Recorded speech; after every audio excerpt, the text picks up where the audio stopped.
Sleep cues are signs that your baby is ready for sleep.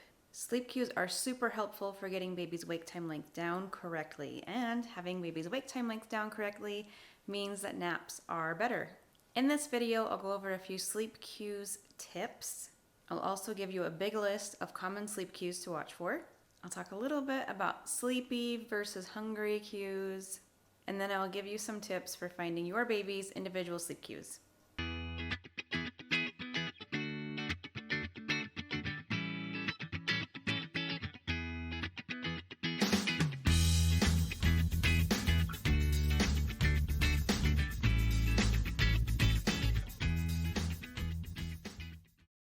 But first, hello, my name is Valerie. I blog at babywisemom.com. I've been blogging there since the year 2007. I am the mother to 4 children ranging in age from 10 to 17 years old, and I used Babywise to help all of them be excellent sleepers, be on great schedules, and I've been helping parents since the year 2007 do the same for their own kids. Okay, so first let's go over a few common sleep cues tips. The first thing to know is there are a lot of common sleep cues.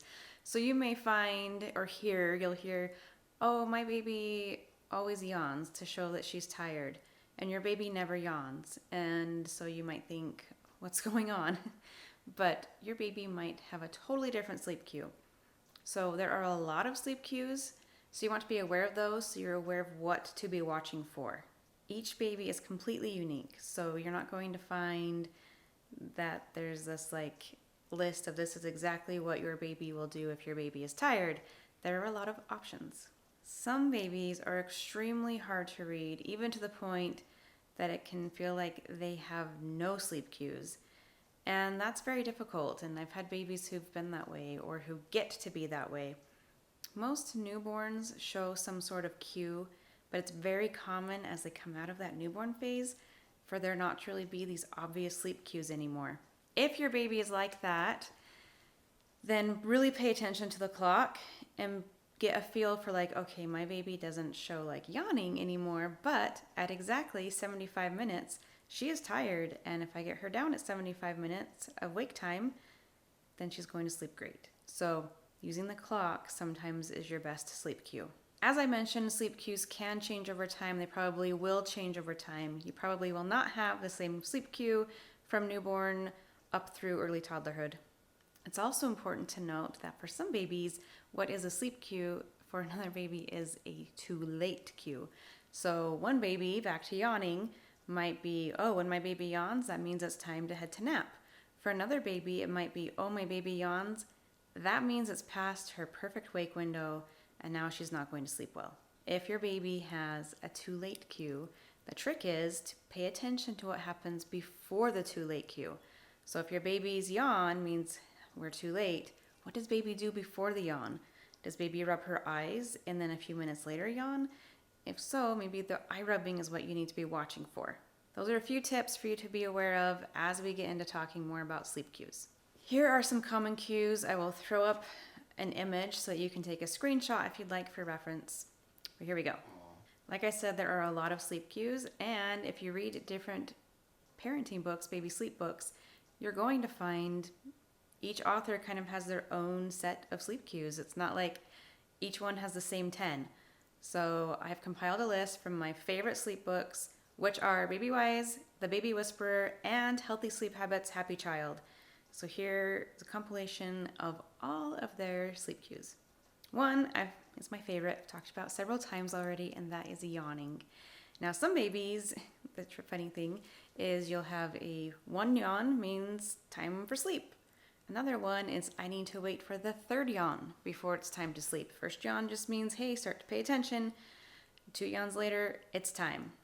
Another very common sleep cue is fussiness. So if your baby is starting to get fussy, then it might mean it's time for sleep. But of course, fussiness can mean a lot of things. Fussiness can mean my tummy hurts, or it can mean I'm bored. There's just a lot of things. So fussiness is a great cue, but it doesn't always mean tired. Some babies will get red around the eyes. So the skin right around the eyes will turn this red color. So watch for that, and that can mean time for sleep. that also can very easily mean too late. Baby is overly tired. Once your baby has hand control and that motor reflex is gone, then your baby might start to rub the eyes when she is tired. So watch for eye rubbing. That's another good one. Again, that can mean too late. All of these cues can mean too late, even the yawning.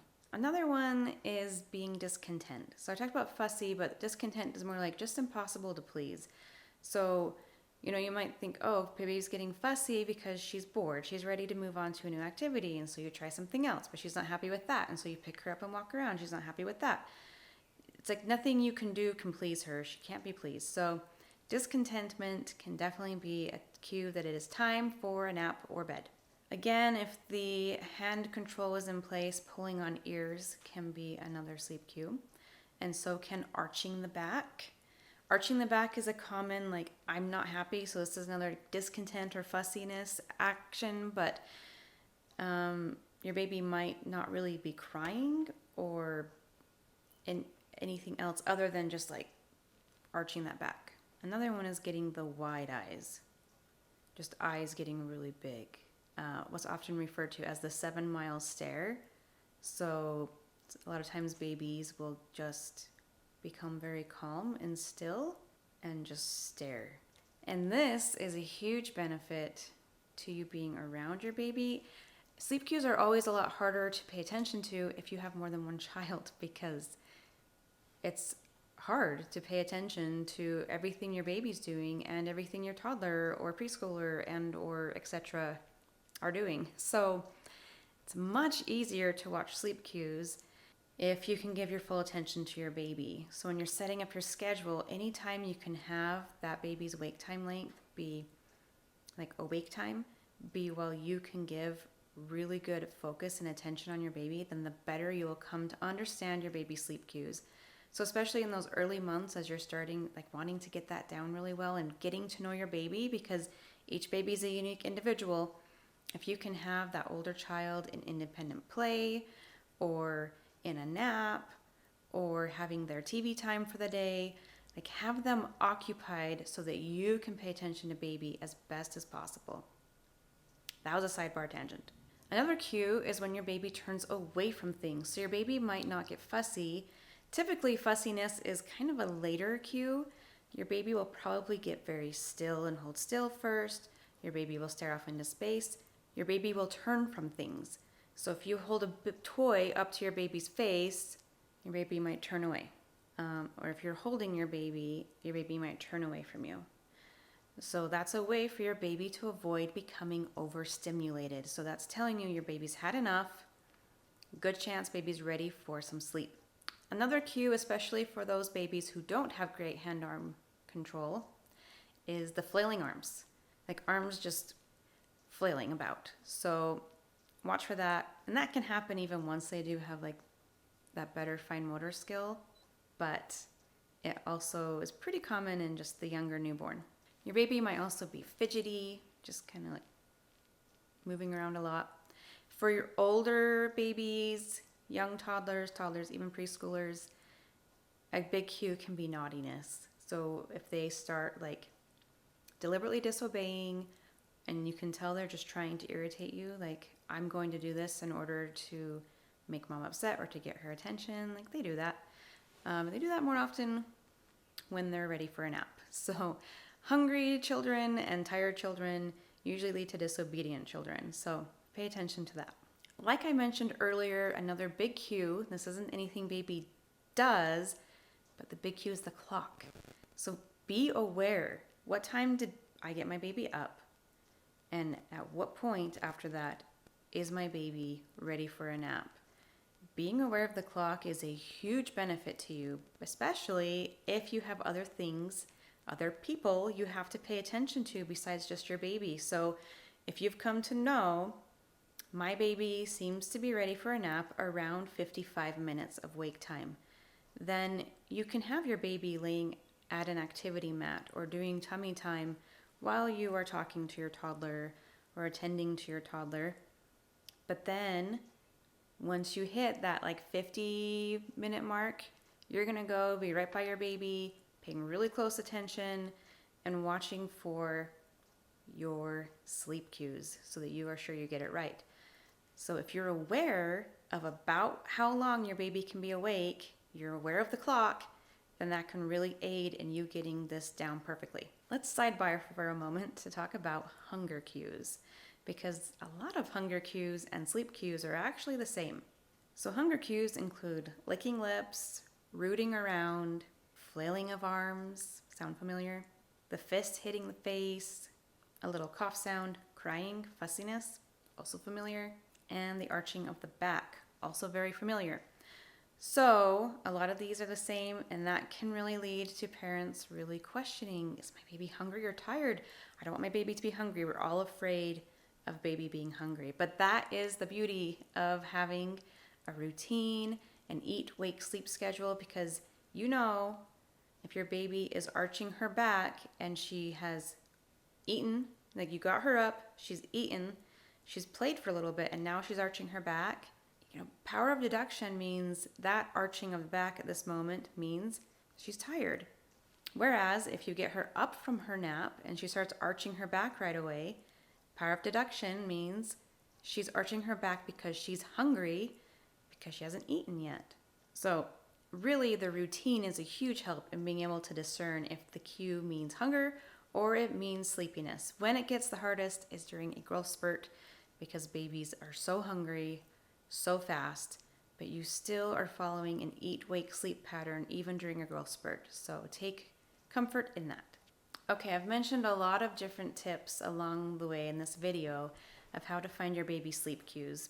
Well, let's go over that topic in more detail. So once again, pay attention to your baby. So be aware, be watching, write down, I think this is a sleep cue. If you think it's a sleep cue, write it down. Watch at the next nap and see if you're right. Another thing is to be aware of your baby's optimal wake time window based on her age. So I have this great post with all of the averages by age so that you know how long to expect your baby to be awake based on the age. So be aware of that so that you are paying extra close attention during that time period.